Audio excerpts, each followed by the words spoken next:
The Philippines has identified Southern Tagalog as one of its potential growth centers.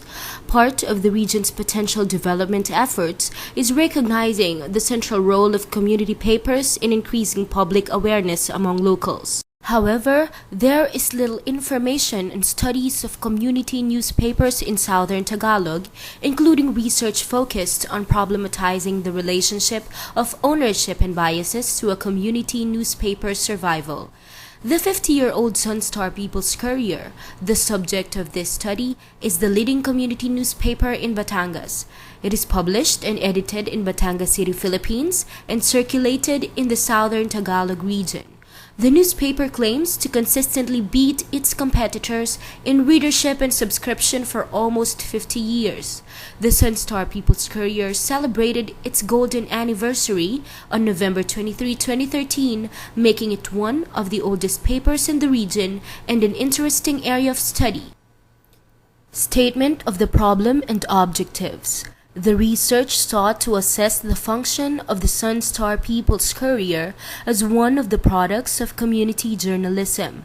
The study aimed to find out whether or not the Sunstar People's Courier succeeded in reconnecting the media with the public it avowedly serves, as envisioned in public journalism. The study's primary objective was to determine the role of the Sunstar People's Courier's biases in the scheme of its survival. Relevance of the study. Because of this decline in number and the struggle of existing publication to maintain operation in the community newspaper industry, this probe on a community newspaper that has lasted for 50 years and continues to be distributed in Batangas, Philippines, is significant to future research identifying the factors behind the survival of community newspapers.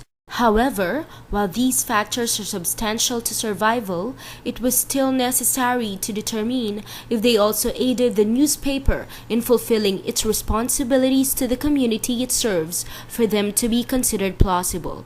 Thus, the advantages and disadvantages of these factors, their benefits to the community and the liabilities they incur to the community journalism in general, were uncovered by the research. Theoretical framework. Butcher explained the actualization of Jürgen Habermas' public sphere within the realm of print media, wherein he said that newspapers changed from mere institutions for the publication of news into bearers and leaders of public opinion, which are weapons of party politics. This transformed the newspaper business.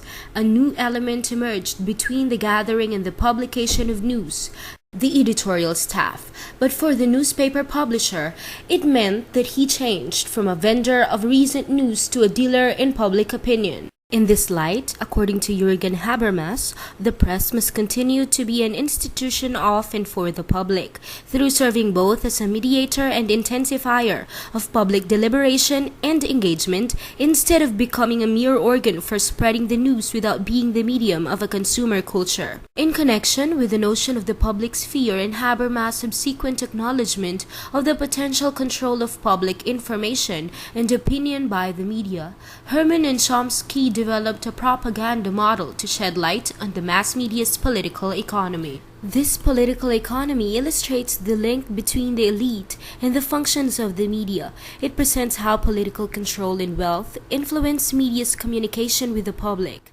The propaganda model focuses on the inequality of wealth and its multi-level effects on mass media interests and choices. It probes the means by which money and power are able to filter out the news fit to print, marginalize dissent, and allow the government and private interests to get their messages across the public. With the privileged few owning and controlling the media, the latter are inclined to serve and cater to the needs of the dominant elite over the needs of the public, as said by Herman and Chomsky. Such domination of the media by the elite and how the latter are able to forward interests and affect their subordinates through the manipulation of the former are further explored by the agenda-setting theory. Developed by McCombs and Shaw in 1972, the agenda-setting theory describes the ability of the news media to influence topics on the public agenda. If a news item is covered frequently and prominently, then the readers are expected to consider the covered issue as more important than the other news. Agenda setting is the creation of public awareness and concern for prominent issues by the news media. This theory is rooted in two primary assumptions. Number one, the press and the media filter and shape reality. Number two, media emphasis on few issues and subjects directs the public into perceiving such issues as more important. Operational framework. The research attempted to discover whether or not balance between politics and journalism was maintained or destroyed by the Sunstar People's Courier's history and nature of reportage about the local government of Batangas, Philippines, and its officials.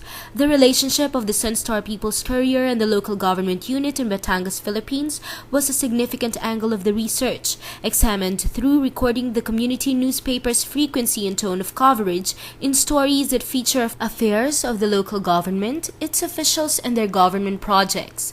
The role of the public in news production was evaluated by determining the presence or absence of public voice in the stories published, while consumption was represented by their overall assessment of the Sunstar People's Courier's performance as a local community newspaper.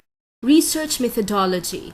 The research is exploratory in nature and employed both quantitative and qualitative methods of data gathering for a more holistic analysis. Content analysis yielded the quantitative data for the research, while the reception analysis and separate interviews with the Sunstar People's Courier's executive editor and assistant publisher and a reporter for the paper were conducted to obtain qualitative data.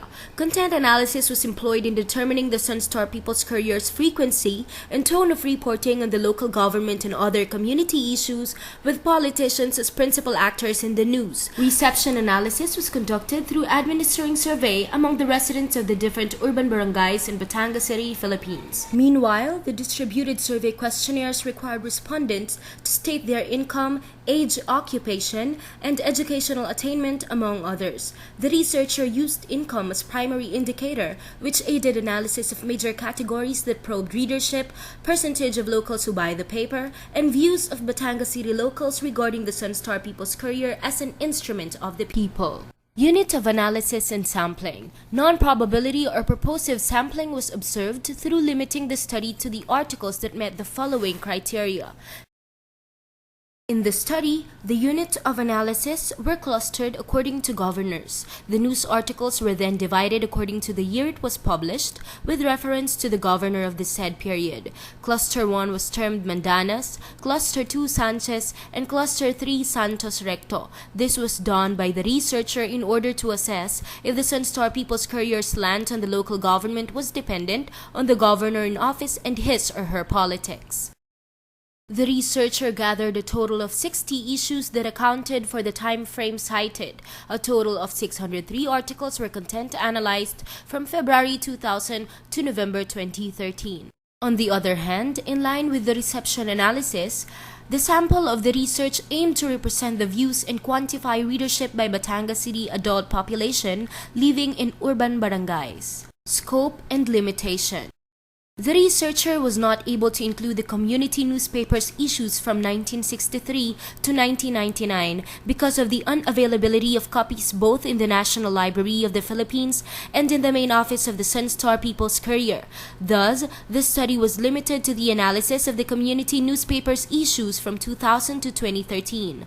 Nevertheless, through content analysis of 60 total issues that included 603 total news articles, the study was able to examine in great detail the inclinations of the Sunstar People's Courier as reflected in the obtained descriptive statistics. Result and discussion. Today, the Sunstar People's Courier, the Batangas community newspaper that was once known for its independence and watchdogging, has by its own admission chosen to be friendly to the local government in recent years in order to survive. A content analysis of 603 articles drawn from 60 issues published from February 2000 to November 2013 confirms that local government stories made up 39% of all its news reports, and more than half or 56% of stories on the Sunstar People's Courier's first news page. 3 in 4 of these reports, or 78%, carried a positive slant benefiting the Batangas government. The positive slant has become more pronounced over the years. Outside of local governance stories, only crime and police reports accounted for a significant proportion of the Sunstar People's Courier's news contents at 26%. The voice of Batangueños in their community paper was hardly present. Only 7% of the article contained the people's voice, and even then, the content analysis showed that these reports were mostly either positive at 46% or neutral at 37% about the local government of Batangas, Philippines. The bias of the Sun-Star People's Courier for the local government and the noticeable absence of the people's voice are not lost on Batangas residents. The survey of Batangas City adults revealed that the locals attribute the paper's consistent coverage of the good side of the issues and its building of a fairly positive image of Batangas, Philippines to the presence of partiality and bias in its report. Those surveyed were disappointed in the lack of stories that truly reflected the state and sentiments of the Batangas community. They noted the lack of diverse viewpoints in the paper's reportage, saying that the Sun-Star People's Courier consistently failed to show the different angles of an issue. These results obtained are further described and illustrated through the following descriptive statistics.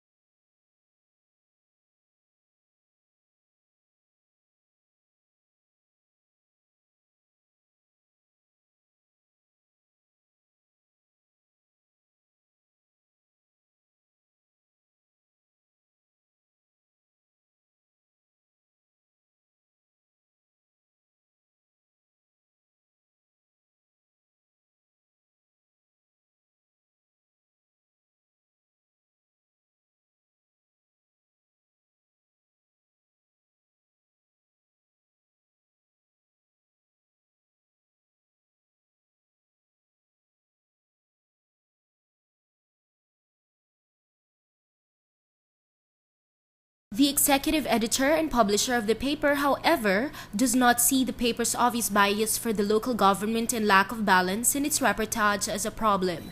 The challenges in running the Sun-Star People's Courier, according to her, are posed by readership and circulation, brought about by stiff competition with other community newspapers. Aside from readership and circulation, soliciting advertisement is a struggle for the Sun-Star People's Courier.